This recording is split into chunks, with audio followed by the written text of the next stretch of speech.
Hi hello ವೀಕ್ಷಕರೇ, ಎಲ್ರಿಗೂ ಚಾನಲ್ಗೆ ಸ್ವಾಗತ. ಎಲ್ಲರೂ ಚೆನ್ನಾಗಿದ್ದೀರಾ ಅಂತ ಅಂದ್ಕೊಳ್ತೀನಿ. ಇವತ್ತಿನ ಒಂದು ವಿಡಿಯೋದಲ್ಲಿ ನಾಳೆ ವರಮಹಾಲಕ್ಷ್ಮಿ ಹಬ್ಬ ಏನಿದೆ, ಯಾವ ಒಂದು ಮುಹೂರ್ತದಲ್ಲೇ ಮಾಡಿದ್ರೆ ಒಳ್ಳೆ ಸಮಯ ಅಂತ ನಾನು ಈ ಒಂದು ವಿಡಿಯೋನಲ್ಲಿ ತಿಳಿಸ್ಕೊಡ್ತಾ ಇದ್ದೀನಿ. ನಾಳೆ ವರಮಹಾಲಕ್ಷ್ಮಿ ಹಬ್ಬ ಶುಕ್ರವಾರ ಬಂದಿದೆ, ಆಗಸ್ಟ್ 21.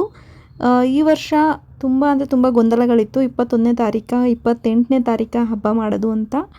ಆಷಾಢ ಮುಗಿದು ಏನು ಶ್ರಾವಣ ಬರುತ್ತೆ, ಶ್ರಾವಣದಲ್ಲಿ ಅಮಾವಾಸ್ಯೆ ಏನು ಬಂದಿರುತ್ತಲ್ವ, ಅದಕ್ಕಿಂತ ಮುಂಚೆ ಬರುವ ಶುಕ್ರವಾರವನ್ನು ವರಮಹಾಲಕ್ಷ್ಮಿ ಹಬ್ಬ ಮಾಡೋದಕ್ಕೆ ಸರಿಯಾದ ಒಂದು ದಿನಾಂಕ ಅಂತ ನಾವು ಹೇಳ್ತೀವಿ. ಹಾಗಾಗಿ ಆಗಸ್ಟ್ 21 ಸರಿಯಾದ ದಿನಾಂಕ. ಆಗಸ್ಟ್ 21 ಹಾಗಾದರೆ ಪೂಜೆ ಮಾಡೋದಕ್ಕೆ ಯಾವುದು ಒಂದು ಸರಿಯಾದ ಸಮಯ ಅಂತ ನೋಡೋದಾದರೆ, ಆಗಸ್ಟ್ 21ನೇ ತಾರೀಕು ನೀವು ಪೂಜೆ ಮಾಡೋದಕ್ಕೂ ಮುಂಚೆ ರಾಹುಕಾಲ, ಯಮಗಂಡ ಕಾಲ, ಗುಳಿಕ ಕಾಲಗಳನ್ನು ನೋಡಿ ಆಮೇಲೆ ನೀವು ಪೂಜೆ ಮಾಡೋದಕ್ಕೆ ಯಾವ ಒಂದು ಸಮಯ ಒಳ್ಳೆಯದು ಅಂತ ನಿರ್ಧಾರ ಮಾಡಬೇಕಾಗುತ್ತೆ. ಈ ಸಮಯಗಳನ್ನು ಚೆಕ್ ಮಾಡದೆ, ಪರಿಶೀಲಿಸದೆ ನೀವು ರಾಹುಕಾಲ, ಯಮಗಂಡ ಕಾಲಗಳೆಲ್ಲ ಮಾಡಿದ್ರೆ ಅಷ್ಟೊಂದು ಪೂಜೆಗೆ ಸೂಕ್ತ ಸಮಯವಲ್ಲ. ಹಾಗಾಗಿ ಇದನ್ನೆಲ್ಲ ಚೆಕ್ ಮಾಡಿ ನಂತರ ನೀವು ಪೂಜೆ ಮಾಡಬೇಕಾಗುತ್ತೆ. ಇನ್ನು ಆಗಸ್ಟ್ 21 ರಾಹುಕಾಲ, ಗುಳಿಕ ಕಾಲ, ಯಮಗಂಡ ಕಾಲ ಯಾವಾಗಿದೆ ಅಂತ ನೋಡೋದಾದರೆ, ರಾಹುಕಾಲ ಬಂದು ನಮಗೆ ಬೆಳಗ್ಗೆ 10:49 ಹಿಡಿದು 12:22 ಮಧ್ಯಾಹ್ನದವರೆಗೂ ರಾಹುಕಾಲ ಇರುತ್ತೆ. ರಾಹುಕಾಲಗಳಲ್ಲಿ ಯಾವುದೇ ಒಂದು ಶುಭ ಸಮಯ ಅಥವಾ ಶುಭ ಆರಂಭ ಅಂತ ಹೇಳೋದಕ್ಕಾಗಲ್ಲ. ಯಾವುದೇ ಒಂದು ಶುಭ ಕೆಲಸಗಳನ್ನು ಈ ಒಂದು ರಾಹುಕಾಲದಲ್ಲಿ ಮಾಡಬಾರ್ದು. ಹಾಗಾಗಿ ನಾಳೆ ನೀವು ರಾಹುಕಾಲದಲ್ಲಿ ಪೂಜೆನ ಮಾಡೋದಕ್ಕೆ ಹೋಗಬೇಡಿ. ಅದು 10:49 ಹಿಡಿದು 12:22 ರಾಹುಕಾಲ ಇರೋದ್ರಿಂದ ಈ ಸಮಯ ಸೂಕ್ತವಲ್ಲ. ಹಾಗಾಗಿ ಈ ಸಮಯನ ನೀವು ಪೂಜೆ ಮಾಡೋದಕ್ಕೆ ಪರಿಗಣಿಸಲೇಬೇಡಿ. ಇನ್ನು ಯಮಗಂಡ ಕಾಲ ಯಾವಾಗಂತ ನೋಡೋಣ. ಯಮಗಂಡ ಕಾಲದಲ್ಲೂ ಅಷ್ಟೇ ಇದು ಒಳ್ಳೆಯ ಸಮಯ ಅಲ್ಲ. ಹಾಗಾಗಿ ಯಮಗಂಡ ಕಾಲದಲ್ಲೂ ನೀವು ಪೂಜೆ ಮಾಡಬಾರ್ದು. ಯಮಗಂಡ ಕಾಲ ನಾಳೆ 21ನೇ ತಾರೀಕು ಯಾವ ಒಂದು ಸಮಯದಲ್ಲಿ ಬಂದಿದೆ ಅಂತಂದರೆ, ಸಂಜೆ 3:15 ಹಿಡಿದು 5 ಗಂಟೆಯವರೆಗೂ ಯಮಗಂಡ ಕಾಲ ಇರುತ್ತೆ.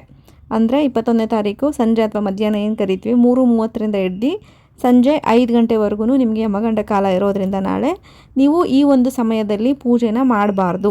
ರಾಹುಕಾಲ ಮತ್ತು ಯಮಗಂಡ ಕಾಲ ತಿಳಿಸ್ಕೊಟ್ಟಿದ್ದೀನಿ. ಇನ್ನು ಗುಳಿಕ ಕಾಲದಲ್ಲಿ ಒಬ್ಬೊಬ್ಬರು ಮಾಡ್ತಾರೆ. ಯಾಕಂತಂದರೆ ಗುಳಿಕ ಕಾಲ ಅಂತಂದರೆ ನಾವೇನು ಒಳ್ಳೆ ಕೆಲಸ ಮಾಡ್ತೀವಿ ಅದು ರಿಪೀಟ್ ಆಗುತ್ತೆ ಮತ್ತು ಅದೇ ರೀತಿ ಮರುಕಳಿಸುತ್ತೆ ಅಂತ ಹೇಳ್ತಾರೆ. ಹಾಗಾಗಿ ಒಬ್ಬೊಬ್ಬರು ಗುಳಿಕ ಕಾಲನ ಒಳ್ಳೇದಂತ ಅಂದ್ಕೊಂಡು ಮಾಡ್ತಾರೆ, ಒಬ್ಬೊಬ್ಬರು ಗುಳಿಕ ಕಾಲದಲ್ಲೂ ಪೂಜೆ ಮಾಡೋದಕ್ಕೆ ಹೋಗಲ್ಲ. ಇದು ನಿಮ್ಮ ಇಚ್ಛೆ. ನೀವು ಗುಳಿಕ ಕಾಲದಲ್ಲಿ ಮಾಡ್ತೀರಾ ಬಿಡ್ತೀರಾ ಅನ್ನೋದು ನಿಮಗೆ ಬಿಟ್ಟಿದ್ದು. ಗುಳಿಕ ಕಾಲ ಬಂದು ಬೆಳಗ್ಗೆ 7:41 ಹಿಡಿದು 9:15 ಇದೆ. ಈ ಒಂದು ಸಮಯ ಗುಳಿಕ ಕಾಲ ಇರುತ್ತೆ. ಸೊ ಇದನ್ನು ನೋಡಿಕೊಂಡು ನೀವು ಮಾಡಬೇಕಾ ಇಲ್ವಾ ಗುಳಿಕ ಕಾಲದಲ್ಲಿ ಅಂತ ನೀವು ನಿರ್ಧಾರ ಮಾಡ್ಬೋದು. ಆದರೆ ರಾಹುಕಾಲ ಮತ್ತು ಯಮಗಂಡ ಕಾಲದಲ್ಲಿ ಮಾಡೋದಕ್ಕೆ ಹೋಗಬೇಡಿ. ಈ ಗುಳಿಕ ಕಾಲ, ರಾಹುಕಾಲ, ಯಮಗಂಡ ಕಾಲ ಈ 3 ಕಾಲಗಳನ್ನು ಬಿಟ್ಟು ಇನ್ನು ಬೇರೆ ಸಮಯ ಶುಭ ಮುಹೂರ್ತಗಳಿದೆ ವರಮಹಾಲಕ್ಷ್ಮಿ ಹಬ್ಬ ಮಾಡೋದಕ್ಕೆ. ಆ ಶುಭ ಮುಹೂರ್ತ ಯಾವುದು ಅಂತ ನಾನು ಇವಾಗ ತಿಳಿಸ್ಕೊಡ್ತೀನಿ. ತುಂಬ ಒಳ್ಳೆ ಸಮಯ ಅಂತಂದರೆ ಬೆಳಗ್ಗೆ ಪೂಜೆ ಮಾಡೋದಕ್ಕೆ ಸಿಂಹಲಗ್ನ ನಾಳೆ 21ನೇ ತಾರೀಕು ಬೆಳಗ್ಗೆ ಬರುತ್ತೆ ಸಿಂಹಲಗ್ನ. ಈ ಒಂದು ಸಮಯ, ಈ ಒಂದು ಲಗ್ನದಲ್ಲಿ ನೀವು ಪೂಜೆ ಮಾಡಿದ್ರೆ ತುಂಬ ಒಳ್ಳೆಯದಾಗುತ್ತೆ. ಸಿಂಹಲಗ್ನ ನಾಳೆ ಬೆಳಗ್ಗೆ ಯಾವ ಒಂದು ಸಮಯದಲ್ಲಿ ಬರುತ್ತೆ ಅಂದರೆ, ಬೆಳಗ್ಗೆ 6:53 ಹಿಡಿದು 8:56 ಸಿಂಹಲಗ್ನ ಇರುತ್ತೆ. ಅಂದರೆ ನಾಳೆ ಬೆಳಗ್ಗೆ ನೆನ್ಪಿಟ್ಕೊಳ್ಳಿ, 6:53 8:56 ಸಿಂಹಲಗ್ನ ಇರುತ್ತೆ. ಇದು ತುಂಬ ಒಳ್ಳೆಯದು. ಕಳಶ ಸ್ಥಾಪನೆ ಮಾಡೋದಕ್ಕೆ ಅಥವಾ ಲಕ್ಷ್ಮೀದೇವಿ ಪೂಜೆ ಮಾಡೋದಕ್ಕಂದರೆ ತುಂಬ ಸೂಕ್ತ ಸಮಯ. ಈ ಒಂದು ಸಿಂಹಲಗ್ನದಲ್ಲಿ ನಾಳೆ ಬೆಳಗ್ಗೆ ನೀವು ಪೂಜೆ ಮಾಡಬಹುದು. ಬೆಳಗ್ಗೆ 6:53 ಶುರು ಮಾಡಿ ನೀವು ಒಂದು 7:45 ಪೂಜೆ ಮಾಡ್ಕೊಂಬಿಡ್ಬೋದು ಆರಾಮಾಗಿ. 7:45 ಮಾಡಿಕೊಂಡ್ರೆ ಗುಳಿಕ ಕಾಲನೂ ಇರಲ್ಲ, ರಾಹುಕಾಲ, ಯಮಗಂಡ ಕಾಲ ಯಾವುದೂ ಇರಲ್ಲ. ನೀವು 6:53 7:41 ನೀವು ಮಾಡ್ಕೋಬಹುದು. ಇನ್ನು ನಿಮಗೆ ಮಧ್ಯಾಹ್ನ ಪೂಜೆ ಮಾಡ್ತೀರಾ ಅಂತಂದರೆ ವೃಶ್ಚಿಕ ಲಗ್ನ ಇರುತ್ತೆ. ವೃಶ್ಚಿಕ ಲಗ್ನ ಬಂದುಬಿಟ್ಟು ಶುರು ಆಗೋದು ಮಧ್ಯಾಹ್ನ 1 ಗಂಟೆ 1:05 1 ಗಂಟೆನೂ ಅಲ್ಲ 1:05 ವೃಶ್ಚಿಕ ಲಗ್ನ ಶುರು ಆದರೆ 3:22 ಇರುತ್ತೆ.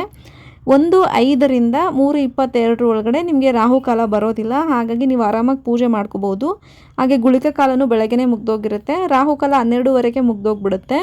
ಇನ್ನು ಯಮಗಂಡ ಕಾಲನೂ ಮಧ್ಯಾಹ್ನ 3:15 ಮೇಲೆ ಸ್ಟಾರ್ಟ್ ಆಗೋದ್ರಿಂದ ವೃಶ್ಚಿಕ ಲಗ್ನ ತುಂಬ ಚೆನ್ನಾಗಿದೆ. ಮಧ್ಯಾಹ್ನ ಇರುತ್ತಿದ್ದು 1:05 3:22 ವೃಶ್ಚಿಕ ಲಗ್ನ ಇದೆ. ನೀವು ಆರಾಮಾಗಿ ಕಳಶ ಸ್ಥಾಪನೆ, ವರಮಹಾಲಕ್ಷ್ಮಿ ಪೂಜೆ, ಎಲ್ಲ ಪೂಜೆ ಸಿದ್ಧತೆಗಳು, ಪೂಜೆ ನೀವೇನು ಮಾಡ್ಬೇಕು ಅಂದ್ಕೊಂಡಿದ್ದೀರಾ ಆರಾಮಾಗಿ ವೃಶ್ಚಿಕ ಲಗ್ನದಲ್ಲಿ ನೀವು ಮಾಡಬಹುದು. ಮಧ್ಯಾಹ್ನ ಏನಾದರೂ ನಮಗೆ ಸಮಯ ಸಾಕಾಗ್ತಿಲ್ಲ, ಸಂಜೆಗೆ ಯಾವುದಾದ್ರೂ ಒಂದು ಒಳ್ಳೆ ಶುಭ ಸಮಯ ಇದೆಯಾ ಪೂಜೆ ಮಾಡೋದಕ್ಕೆ ಅಂದರೆ, ಹೌದು, ಕುಂಭ ಲಗ್ನ ಬರುತ್ತೆ ನಾಳೆ ಸಂಜೆ ಬರುತ್ತೆ. 21ನೇ ತಾರೀಕು ಸಂಜೆ ಕುಂಭ ಲಗ್ನ ಇರುತ್ತೆ. ಇದರ ಒಂದು ಸಮಯ ಬಂದ್ಬಿಟ್ಟು 7:39 ರಾತ್ರಿಯಿಂದ 9:05 ನಿಮಗೆ ಕುಂಭ ಲಗ್ನ ಇರುತ್ತೆ. ಈ ಒಂದು ಸಮಯದಲ್ಲಿ ಗುಳಿಕ ಕಾಲ ಇರೋದಿಲ್ಲ. ಹಾಗೆ ರಾಹು ಕಾಲನು ಮಧ್ಯಾಹ್ನ 12:30ಕ್ಕೆ ಮುಗ್ದೋಗಿರುತ್ತೆ. ಇನ್ನು ಯಮಗಂಡ ಕಾಲನು ಸಂಜೆ 5 ಗಂಟೆಗೆ ಮುಗ್ದೋಗಿರುತ್ತೆ. ಹಾಗಾಗಿ ಈ ಕುಂಭಲಗ್ನ 7:39ರಿಂದ 9:05ರವರೆಗೆ ಯಾವುದೇ ಗುಳಿಕ ಕಾಲ, ರಾಹು ಕಾಲ, ಯಮಗಂಡ ಕಾಲಗಳು ಇಲ್ಲದೆ ಇರೋದ್ರಿಂದ ನೀವು ಆರಾಮಾಗಿ ಕುಂಭಲಗ್ನದಲ್ಲಿ ನಾಳೆ ಸಂಜೆ ಪೂಜೆ ಮಾಡಬಹುದು. ತುಂಬ ಅಂದರೆ ತುಂಬ ಒಳ್ಳೆ ಲಗ್ನ ಇದು ಕುಂಭಲಗ್ನ. ಆರಾಮಾಗಿ ನೀವು ಪೂಜೆ ಮಾಡ್ಕೋಬಹುದು. ತುಂಬ ಅಂದರೆ ತುಂಬ ಒಳ್ಳೆಯದಾಗುತ್ತೆ. ನೋಡಿದ್ರಲ್ಲ, ಈ ಒಂದು 3 ಲಗ್ನ, ಸಿಂಹ ಲಗ್ನ, ವೃಶ್ಚಿಕ ಲಗ್ನ, ಕುಂಭ ಲಗ್ನಗಳಲ್ಲಿ ನೀವು ಆರಾಮಾಗಿ ಪೂಜೆ ಮಾಡಬಹುದು. ಯಾವುದೇ ಒಂದು ಲಗ್ನ ಇದ್ರೂ ಆ ಒಂದು ಶುಭ ಸಮಯದಲ್ಲೂ ರಾಹು ಕಾಲ, ಯಮಗಂಡ ಕಾಲದ ಪ್ರವೇಶ ಇರಬಾರ್ದು. ಇಷ್ಟು ನೋಡಿಕೊಂಡು ನೀವು ಆರಾಮಾಗಿ ವರಮಹಾಲಕ್ಷ್ಮಿ ಹಬ್ಬ ಮಾಡೋದಕ್ಕೆ ಕಳಶ ಸ್ಥಾಪನೆ ಆಗಿರ್ಬೋದು, ಬೇರೆ ಏನೇ ಒಂದು ಅಲಂಕಾರ ಮಾಡೋದಾಗಿರ್ಬೋದು, ನೀವೆಲ್ಲ ಮಾಡ್ಕೋಬಹುದು. ಇನ್ನು ಯಾರ್ಯಾರು ನಾಳೆ 21ನೇ ತಾರೀಕು ಮಾಡೋದಕ್ಕೆ ಆಗ್ತಾ ಇಲ್ಲ, ನೆಕ್ಸ್ಟ್ ನೀವು ಯಾವಾಗ ಮಾಡಬಹುದು ಅಂತಂದರೆ ನೀವು ಆಗಸ್ಟ್ 28ನೇ ತಾರೀಕು ಮಾಡ್ಬೋದು. ಆದರೆ ಆಗಸ್ಟ್ 28ನೇ ತಾರೀಕು ಅಮಾವಾಸ್ಯೆ ಇರೋದ್ರಿಂದ ಪೂಜೆ ಮಾಡಬಹುದಾ ಮಾಡಬಾರ್ದಾ ಅಂತ ತುಂಬ ಜನಕ್ಕೆ ಗೊಂದಲ ಇರುತ್ತೆ. ಯಾಕಂತಂದರೆ 21ನೇ ತಾರೀಕು ನಾಳೆ ಹಬ್ಬ ಇರೋದ್ರಿಂದ ತುಂಬ ಜನಕ್ಕೆ ಏನಾದರೂ ಒಂದು ಕಾರಣಗಳಿಂದ ಹಬ್ಬ ಮಾಡೋದಕ್ಕೆ ಆಗ್ತಾ ಇರಲ್ಲ. ಹಾಗಾಗಿ 28ನೇ ತಾರೀಕು ಮಾಡೋಣ ಅಂದರೆ ಅಮಾವಾಸ್ಯೆ ಇರುತ್ತೆ. ಮಾಡ್ಬೋದಾ ಅಂತಂದರೆ ಆರಾಮಾಗಿ ಮಾಡ್ಬೋದು. ಯಾಕಂತಂದರೆ ಅಮಾವಾಸ್ಯೆ ನಿಮಗೆ ಬೆಳಗ್ಗೆ 28ನೇ ತಾರೀಕು ಬೆಳಗ್ಗೆನೇ ಮುಗ್ದೋಗ್ಬಿಡುತ್ತೆ. ಇನ್ನು ಆರಾಮಾಗಿ ನೀವು ಮಧ್ಯಾಹ್ನ ಅಥವಾ ಸಂಜೆ ಮೇಲ್ಗಡೆ ಪೂಜೆ ಆರಾಮಾಗಿ ಮಾಡ್ಕೋಬಹುದು. ಇದರ ಬಗ್ಗೆ ನಾನು ಡೀಟೇಲಾಗಿ ಇನ್ನೊಂದು ವಿಡಿಯೋನಲ್ಲಿ ಆಲ್ರೆಡಿ ತಿಳಿಸ್ಕೊಟ್ಟಿದ್ದೀನಿ.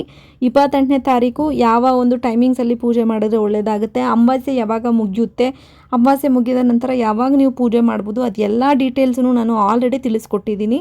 ಇನ್ನು ಲಕ್ಷ್ಮೀ ದೇವಿಗೆ ಅಲಂಕಾರ ಬ್ಯಾಕ್ ಡ್ರಾಪಲ್ಲಿ ಯಾವ ರೀತಿ ಮಾಡೋದು ಅಂತ, ಅದು ತುಂಬ ಕಡಿಮೆ ಖರ್ಚಿನಲ್ಲಿ ತುಂಬ ಸುಂದರವಾದ ಅಲಂಕಾರ ದೇವಿಗೆ ಯಾವ ರೀತಿ ಮಾಡಬಹುದು ಅಂತಲೂ ನಾನು ಒಂದು ವಿಡಿಯೋ ಆಲ್ರೆಡಿ ಅಪ್ಲೋಡ್ ಮಾಡಿದ್ದೀನಿ. ಆ ಒಂದು ವಿಡಿಯೋನು ನೀವು ಚೆಕ್ ಮಾಡ್ಬೋದು. ಕೇವಲ ಬಾಳೆ ಎಲೆನ ಬಳಸಿ ಅಥವಾ ವಿಳ್ಯದೆಲೆಗಳನ್ನು ಬಳಸಿ ಯಾವ ರೀತಿ ಒಂದು ಡೆಕೋರೇಷನ್ ಮಾಡ್ಬೋದು ಅಂತಲೂ ನಾನು ಆಲ್ರೆಡಿ ಅಪ್ಲೋಡ್ ಮಾಡಿದ್ದೀನಿ. ಆ ವಿಡಿಯೋನು ಚೆಕ್ ಮಾಡಿ. ಇನ್ನು ಕಳಶ ಸ್ಥಾಪನೆಗೆ ಯಾವ ಯಾವ ವಸ್ತು ಹಾಕಬೇಕು ಎಲ್ಲ ಮಾಹಿತಿನೂ ನಾನು ತಿಳಿಸ್ಕೊಟ್ಟಿದ್ದೀನಿ. ದೇವಿಗೆ ಅಲಂಕಾರ ಮಾಡೋದಕ್ಕೆ ಯಾವ ಯಾವ ವಸ್ತುಗಳೆಲ್ಲ ಬೇಕಾಗುತ್ತೆ ಅಥವಾ ಮಡ್ಲಕ್ಕಿ ತುಂಬಿಸೋದಕ್ಕೆ ಎಲ್ಲ ಡೀಟೇಲ್ಸನ್ನು ನಾನು ಇಂದಿನ ವಿಡಿಯೋನಲ್ಲಿ ಹಾಕಿದ್ದೀನಿ.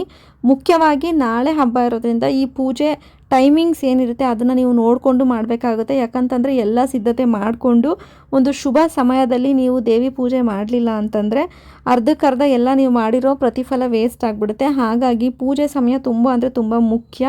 ಇನ್ನು ಪೂಜೆ ಮಾಡಿದ್ಮೇಲೆ ನೀವು ಪೂಜೆಗೆ ಬಳಸಿರುವಂಥದ್ದು ಅಂದರೆ ಕಳಶಕ್ಕೆ ಹಾಕಿರುವಂಥ ವಸ್ತುಗಳೆಲ್ಲ ಏನು ಮಾಡಬೇಕಂತಂದರೆ, ಅಂದರೆ ನೀವು ಲಕ್ಷ್ಮೀ ದೇವಿನ ಕದಲಿಸಿದ್ಮೇಲೆ ಏನು ಮಾಡಬೇಕಂತಂದರೆ ಅದನ್ನೆಲ್ಲ ತಗೊಂಡೋಗಿ ಯಾವುದಾದ್ರೂ ದೇವಸ್ಥಾನದ ಹತ್ರ ಮರದ ಕೆಳಗಡೆ ಹಾಕಬಹುದು. ಅದ್ರ ಬಗ್ಗೆಯೂ ನಾನು ಸಂಪೂರ್ಣವಾಗಿ ವಿವರವನ್ನು ಮುಂದಿನ ಒಂದು ವಿಡಿಯೋನಲ್ಲಿ ನೀಡ್ತೀನಿ. ಈ ಒಂದು ವಿಡಿಯೋ ನಿಮಗೆ ಯೂಸ್ಫುಲ್ ಆಗಿರುತ್ತೆ ಅಂತ ಅಂದ್ಕೊಳ್ತೀನಿ. ನಿಮಗೆ ಇದರಿಂದ ಏನಾದರೂ ಉಪಯೋಗ ಆಗಿರುತ್ತೆ ಅಂತ ಭಾವಿಸ್ತೀನಿ. ಏನಾದರೂ ನಿಮಗೆ ತಿಳಿಸ್ಬೇಕಂತಿದ್ರೆ ನೀವು ಕಮೆಂಟ್ ಸೆಕ್ಷನಲ್ಲಿ ತಿಳಿಸ್ಬೋದು. ಹೆಚ್ಚಿನ ಮಾಹಿತಿ ಬೇಕಿದ್ದಲ್ಲಿ ನಾನು ಸಂಪೂರ್ಣವಾಗಿ ಅದರ ಡೀಟೇಲ್ಸ್ ಕೊಡೋದಕ್ಕೆ ನಾನು ಪ್ರಯತ್ನ ಪಡ್ತೀನಿ.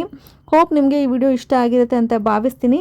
ಯಾರೆಲ್ಲ ವರಮಹಾಲಕ್ಷ್ಮಿ ಹಬ್ಬ ಈ ವರ್ಷ ಮಾಡ್ತಾ ಇದ್ದೀರಾ, ಎಲ್ರಿಗೂ ವರಮಹಾಲಕ್ಷ್ಮಿ ನಿಮಗೆ ಒಳ್ಳೇದು ಮಾಡಲಿ ಅಂತ ನಾನು ಕೇಳ್ಕೊಳ್ತೀನಿ. ಯಾರೆಲ್ಲ ಮಾಡೋದಕ್ಕೆ ಆಗ್ತಿಲ್ಲ ನೀವು ಮುಂದಿನ ವಾರ ಮಾಡ್ಬೋದು 28ನೇ ತಾರೀಕು.